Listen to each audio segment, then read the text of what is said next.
Welcome to Samba Samba. Enjoy the video. You begin by assembling minimal essentials and initiating the first actions now.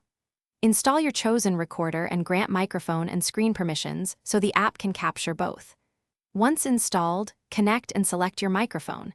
Adjust gain to avoid clipping while keeping voice clear. Then pick what to capture, full screen, a window, or a region, and set resolution and frame rate so recordings look smooth. Make sure to save a default profile so settings are reproducible for every session.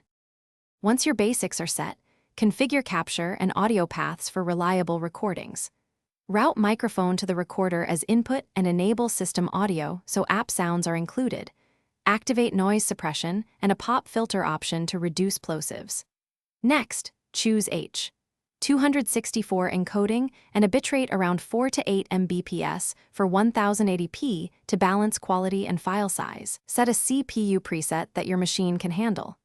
Also set hotkeys, enable a short countdown, and add a finish by running a short test recording and reviewing both picture and sound.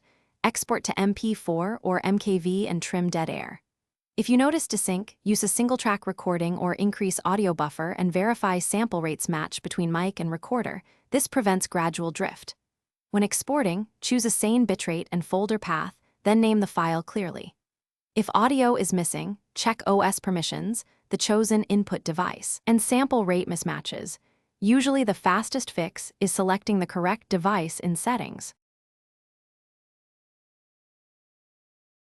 Thanks for watching. Consider subscribing if we helped you.